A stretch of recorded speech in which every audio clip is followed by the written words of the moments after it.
Hey everybody, it's Bander Tyrell, and I'm here again with another video. This one's going to be a really short one. What I'm doing is I'm trying to do a bunch of videos to show you how to use Affinity instead of Photoshop for use with Second Life, because Affinity is now free, and it replaces, or it could replace, Photoshop, Illustrator, InDesign, a bunch of other stuff, all in one, and it's really cool. We're going to get into a lot of other videos, but I wanted to do this. So what I've been doing is I've been going through my workflow, looking at all the things that I use Photoshop for, and seeing if I could do them in Affinity. And I found that I could do pretty much everything in Affinity either faster or easier, or at least as easy as I do in Photoshop, and for free. There was one thing though that I didn't know how to do, and I couldn't figure it out, and I couldn't figure it out, and I've been fighting with it and fighting with it and fighting with it, and it was very frustrating. And I've been using two different AI chat things to tell me what to do, and they were always wrong. So I finally figured it out, and I finally got it working, and it's amazing. It's so much easier. So what am I talking about? I'm talking about making shadows on a transparent texture.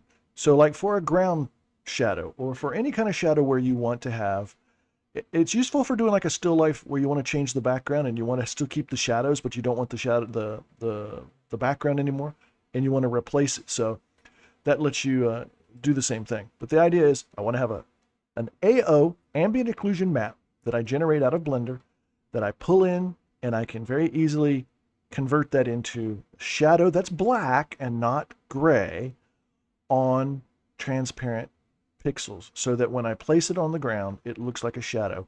And it doesn't matter whether I place it on a light background or a dark background, it's going to be a dark shadow. And there's so many techniques that people use that they do this and they end up with a gray shadow, which shows up as white on a dark background, and that's wrong. And so in Photoshop, I have a technique for doing this. I made a video about how to do that. It requires a bunch of different steps. You will be absolutely amazed and shocked at how easy it is to do in Affinity. So let's go. Let's get it done, and we're going to do it right now. All right, so this is Affinity, and we're using Affinity Pixel. It has a bunch of different programs all built into one, and you can use them interchangeably, and you can use them in the same image. So you can use rasterized, you can use vector components with bitmap components in the same image. So you can have like a photo image, and then put text on it, and the text is crisp because it's done with vectors instead of with bitmaps.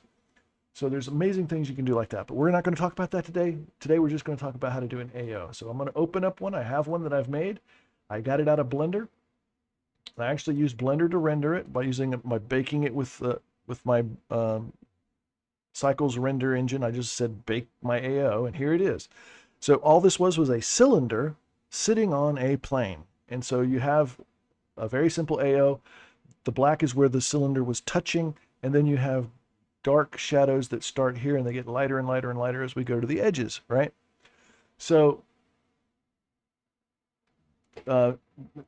this is my layer over here, and that's my image. So first thing I want is just duplicate this to be safe, so I have a backup copy of it. So I duplicate it. There it is. Now I'm going to hide the one at the top so I don't see it anymore. It's not showing. The only one that's showing is this. Now, select that. We're going to go rasterize it for one. I think you have to rasterize it, but I'm not sure. So we're going to head rasterize it. And then we're going to go up to the pixel menu, and we're going to go new fill layer. It's going to create a fill layer. By default, in this case, it's white. If I wanted it to be transparent, for example, I could just sit here and say none on solid. Now it's transparent, but I actually want it to be solid, but I want it to be solid black. So you click the color swatch here and pick black. And now it filled it with black. Okay, so there it is. I'm going to drag that underneath my shadow map, my AO, my ambient occlusion map, underneath it here, and then select both of them and group them. I right-clicked and clicked group, or you could do Control G. So it now created a group. You have a little triangle thing here to open that up. So click that. Now you can see both of them here. All right. So the first thing we're going to do is we're going to go to the background layer, and we're going to add an erase blend mode. Now what an erase blend mode does is it says basically things that are white in this image will erase from the bottom image. Things that are black in this image will show in the resulting image, right? But we don't see that. And this is what I got this far, and I was like pulling my hair out, going, "What the hell?" And then I watched a little video of some guy doing this on a still life image, and I was like, "Oh, wait a minute, I see what he did." So you have this thing called blend options. So still with the background with the AO image selected, click the little gear icon, which is your blend options, and then you have these things. This is your source layer ranges, and this is the underlying composition. So this is the black ones, and this is the ambient occlusion ones. So the right side is white. It's not labeled, but this is white, and the left side is black. And so what we want to do is we're going to pull this down and create a kind of a curve. So we're reducing that, and as we pull it down, your image starts to appear. And then by the time we get all the way to the bottom, now it's fully done. And so we're done. We can export this now. But not only that, but let's say I'm not happy with how dark the shadow is here. I don't know if you can really see it, but there's shadow that starts here, and it starts out a certain color and it gets lighter as it goes towards the edges. I want to darken that a little bit. So I can come in here and click on this and adjust the shape of this. And as I do, see what happens? You really start affecting how much of this and how dark it is. So I could do something like that.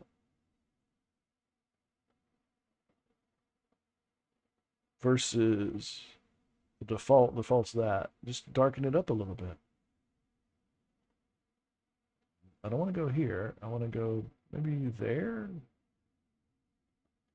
Kind of like that. And there. Now I'm done. I have it, and so I can export it. So I'm going to say export. And then I'm telling it that I want PNG. And we're going to export it to the same folder. We'll call it ground shadow export. And that's it. It's done. But let's go ahead and open that just to be safe. Let's go to my export folder.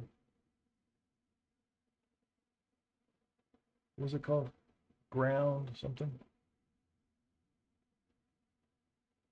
Ground shadow export. There it is. And you can see it's transparent, but we'll double click it just to be safe. There it is. You can see it is transparent background. So that's it. That's all you have to do. Now to reiterate, just to go over it one more time so you know, so you can figure it out. We don't even need this one, so we can get rid of that. All right, I'm going to do it again really, really quickly. I'm going to start from the beginning. All right, we're going to, this time I'm placing it because it's already have it. So go place, export, ground shadow, and put it at the default location. There it is. I'm going to rasterize it. We're going to set a fill layer, pixel, new fill layer, black. Put that underneath it, group them, open it, set this one to erase blend mode, go to blend options, pull that down, and then if we want to adjust it, we can. If we don't want to, we don't have to. Something like that maybe. And then export. Boom, and you're done. Anyway, that's that. And so pretty amazing. That's Affinity. It's free, and yeah, it's cool. Anyway, we'll talk later.